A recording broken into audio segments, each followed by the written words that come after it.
कहानी है लड़की का दोषी समाज। मेरा जन्म एक साधारण परिवार में हुआ था। साधारण से भी कम कह सकते हो। मेरे पिता बड़ई थे, वह भी गांव नुमा छोटे से एक कस्बे में। बड़ी मुश्किल से रोजी रोटी का जुगाड़ हो पाता था। माँ और बाबा दोनों का एक ही सपना था कि बच्चे अच्छी शिक्षा प्राप्त कर अपना जीवन स्तर सुधार लें। अतः वे अपना पैतृक मकान छोड़ महानगर में आ बसे। नगर के इस हिस्से में एक नई कॉलोनी बन रही थी और बड़े जोर शोर से निर्माण कार्य चल रहा था। अनेक बहुमंजिला इमारतें बन चुकी थी व कुछ बननी बाकी थी। बाबा को रहने के लिए एक ऐसा प्लॉट मिल गया जो किसी ने निवेश के विचार से खरीद कर उस पर एक कमरा बनवा रखा था ताकि चौकीदारी हो सके। इस तरह रहने का ठिकाना तो मिला ही। खाली पड़ी जमीन की सफाई कर माँ ने मौसमी सब्जियां उगा ली, कुछ पेड़ भी लगा दिए। बाबा देर से घर लौटते और कभी ठेके का काम मिलने पर देर तक काम कर वहीं सो भी जाते। हमारे परिवार में स्त्रियों को बाहर जाकर काम करने की इजाजत नहीं थी, अतः माँ घर पर ही रहती। घर पर रहकर ही कड़ा परिश्रम करती ताकि बच्चों को अच्छी शिक्षा दिलाने का उनका सपना पूरा हो सके।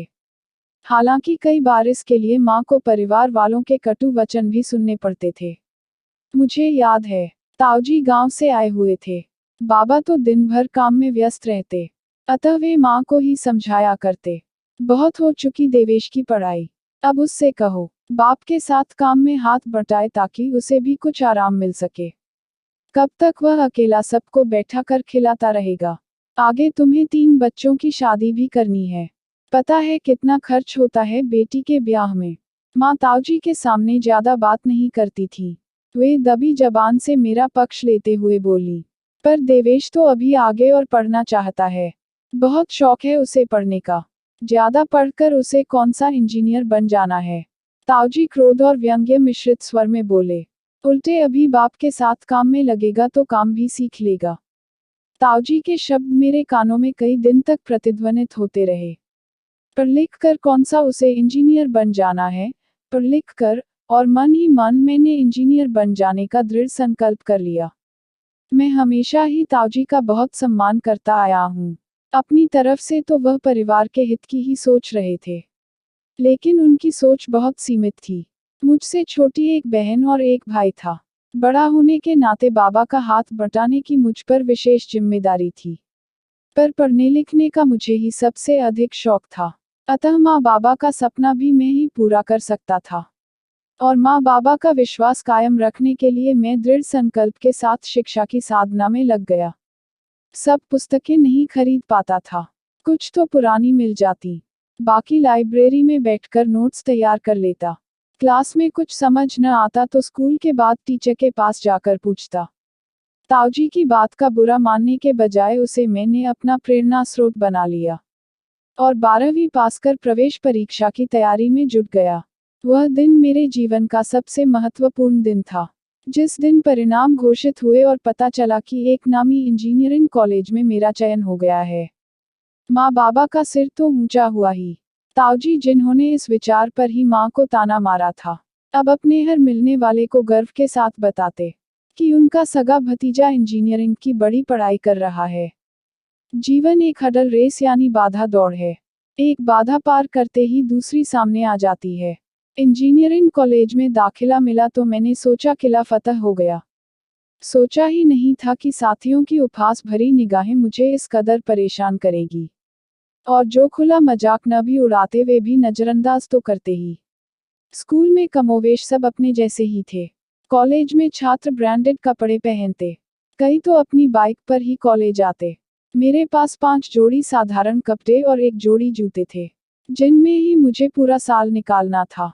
मैं जानता था कि फीस और अन्य खर्चे मिलाकर यही बाबा के सामर्थ्य से ऊपर था जो वे मेरे लिए कर रहे थे। अतः मुझे अपनी कड़ी मेहनत और आत्मविश्वास के बल पर ही यह बाधा पार करनी थी। मैंने अपने मस्तिष्क में गहरे से बैठा रखा था कि इन बाधाओं को सफलतापूर्वक पार कर आगे मुझे हर हाल में बढ़ना ही है। वर्ष के अंत तक मैंने अपनी मेहनत और लगन से अपने टीचरों को खुश कर दिया था। अन्य छात्र भी कड़ी मेहनत कर यहाँ प्रवेश पा सके थे और मेहनत का अर्थ समझते थे।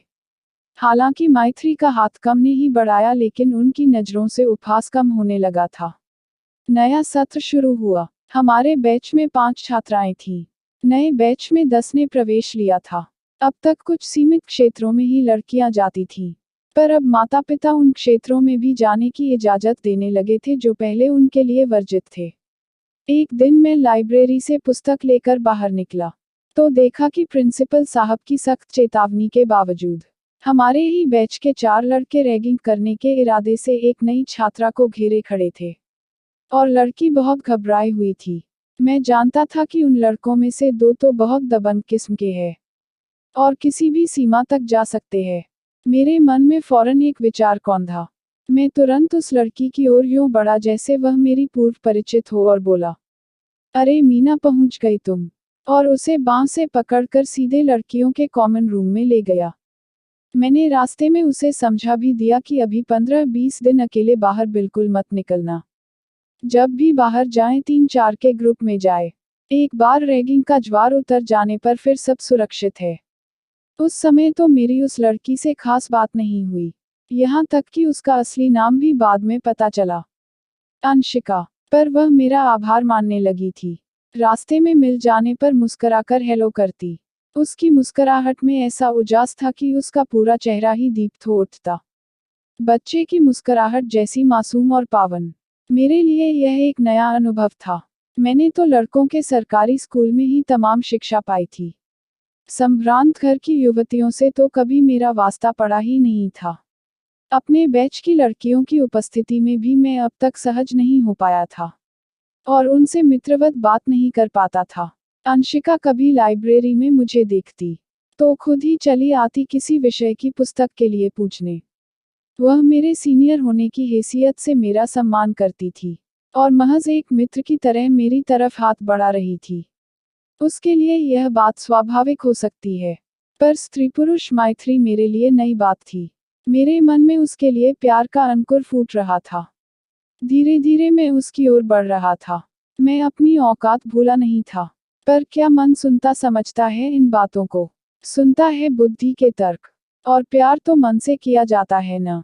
उसमें धन दौलत, धनी निर्धन का सवाल कहाँ से आ जाता है? फिर मैं उससे बदले में कुछ मांग भी तो नहीं रहा था। यह तो नहीं कह रहा था कि वह भी मुझे प्यार करे ही। सब सपने किसके सच हुए हैं? पर उससे हम सपने देखना तो नहीं छोड़ देते ना। मेरा सपना तब टूटा जब मैंने उसे अनेक बार योगेश के साथ देखा। योगेश अंतिम वर्ष का छात्र था। छुट्टी होने पर मैंने उसे अंशिका का इंतजार करते देखा और फिर वह उसे बाइक पर पीछे बैठा ले जाता। जैसे जैसे वे समीप आते गए मैं स्वयं को उनसे दूर करता गया। जैसे दूर बैठा मैं कोई रोमानी फिल्म देख रहा हूँ जिसके पात्रों से मेरा कोई सरोकार ही न हो। कोर्स खत्म हुआ। मेरी मेहनत रंग लाई। मैं इंजीनियर भी बन गया और कैंपस इंटरव्यू में मुझे अच्छी नौकरी भी मिल गई। मैंने एक बाजी तो जीत ली थी, पर मैं हारा भी तो था। मैंने चांद को छूने का ख्वाब देखा था, बिना यह सोचे कि चांद तारों में ख्वाब ढूंढने से गिरने का डर तो रहेगा ही। योगेश की तो मुझसे पहले ही नौकरी लग चुकी थी। अंशिका का अभी 1 वर्ष बाकी था और दोनों की बड़ी धूमधाम से सगाई हुई। एक बड़ा सा तोहफा लेकर मैं तहेदिल से उन दोनों को भावी जीवन की ढेर सारी शुभकामनाएं दे आया। प्रेम और वासना में यही तो अंतर है। वासना में आप प्रिय का साथ तलाशते हैं। शुद्ध निर्मल प्रेम में प्रिय की खुशी सर्वप्रिय होती है, जिसके लिए आप निजी खुशियां तक कुर्बान कर सकते हैं। और मैं देख रहा था कि वह योगेश के साथ बहुत खुश रहती है। यूं कहना कि मैंने अपने प्रेम को दफना दिया था, सही नहीं होगा। दफन तो उस चीज को किया जाता है जिसका अंत हो चुका हो। मेरा प्यार तो पूरी शिद्दत के साथ जीवित था। मैं चुपचाप उनके रास्ते से हट गया था। सगाई के बाद तो उन दोनों को साथ साथ घूमने की पूरी छूट मिल गई थी। ऐसे ही एक शनिवार को वे रात का शो देखकर लौट रहे थे कि एक सुनसान सड़क पर 4 गुंडों ने उनका रास्ता रोककर उन्हें बाइक से उतार लिया। योगेश के सिर पर डंडे से प्रहार कर उसे वहीं बेहोश कर दिया और अंशिका को किनारे घसीट कर ले गए। योगेश को जब तक होश आया, तब तक दरिंदे अंशिका के शरीर पर वहशीपन की पूरी दास्तान लिखकर जा चुके थे। योगेश ने उसके कपड़े ठीक कर मोबाइल पर उसके घर फोन किया। अंशिका के पिता और भाई तुरंत वहां पहुंच गए और योगेश को अपने घर छोड़ते हुए अंशिका को ले गए। अंशिका अस्पताल में थी और किसी से मिलने के मूड में नहीं थी। मैंने अस्पताल के कई चक्कर लगाए लेकिन सिर्फ उसकी माँ से ही मुलाकात हो पाई। मैं चाहता था कि वह अपने मन के गुबार को भीतर दबाने के बजाय बाहर निकाल दे तो बेहतर होगा। चाहे क्रोध करके, चाहे रोधों कर। यही बात मैं उसकी माँ से भी कह आया था। माँ के समझाने पर वह मान गई और करीब 1 सप्ताह बाद मुझसे मिलने के लिए खुद को तैयार कर पाए और वही सब हुआ। उन दुष्टों के प्रति क्रोध से शुरू होकर अपनी असहाय स्थिति को महसूस कर वह बहुत देर तक रोती रही। मैंने उसके आंसुओं को बह जाने दिया और उनका वेग थमने पर ही बातचीत शुरू की। उसका दुख देख समस्त पुरुष जाति की ओर से मैं खुद को अपराधी महसूस कर रहा था। न सिर्फ हम इनकी दुर्बलता का लाभ उठाते हुए इन पर जुल्म ढहाते हैं, विडंबना तो यह है कि अपने अपराध के लिए ताउम्र उन्हें अभिशप्त भी कर देते हैं। और उस पर तुर्रा यह कि हम स्वयं को इनसे उच्च मानते हैं। अंशिका आ गई थी और अवसर मिलते ही मैं उससे मिलने चला जाता। उसकी माँ भी मेरा स्वागत करती थी। उन्हें लगता था कि मेरे जाने से अंशिका कुछ देर हंस बोल लेती है। बातों बातों में मैं अंशिका के मन में यह बात बैठाने का प्रयत्न करता रहता। तुम्हें मुंह छिपा कर जीने की जरूरत नहीं है। तुम बाहर निकलोगी और पहले की ही तरह सिर उठाकर जियोगी। बहुत हो चुका अन्याय। अपराधियों को दंडित करने में अक्षम हमारा समाज अपना क्रोध असहाय लड़कियों पर न उतार पाए। यह देखना हम सब की जिम्मेदारी है। यदि हम युवकों को संस्कारी नहीं बना पा रहे हैं, तो इसका यह हल भी नहीं कि युवतियों को घर की 4 दीवारी में कैद कर लें। 1 महीना बीत चुका था इस हादसे को। अंशिका के शरीर के घाव तो भरने लगे थे, लेकिन एक बड़ा घाव उसके मन पर भी लगा था। योगेश 1 महीने में एक बार भी उससे मिलने नहीं आया था। तसल्ली देना तो दूर, योगेश व उसके माता पिता का कभी टेलीफोन तक नहीं आया। एक सांझ में अंशिका के घर पर ही था, जब योगेश के घर से एक व्यक्ति आकर उनकी मंगनी की अंगूठी, कपड़े व जेवर लौटा गया। अंशिका के हरे घावों पर एक और चोट हुई थी। अंशिका की माँ को लगा कि वह निराशा में कोई सख्त कदम न उठा ले। अतः उन्होंने मुझसे विनती की कि मैं जितना हो सके उनके घर आ जाया करूं। कॉलेज का सत्र समाप्त होने में कुछ ही माह बाकी थे, पर 2 महीने तक तो वह किसी भी तरह कॉलेज जाने की हिम्मत ही नहीं जुटा पाई। मेरे बहुत समझाने पर उसने कॉलेज जाना शुरू तो किया, पर उसे हर किसी की निगाह का सामना करना मुश्किल लगता।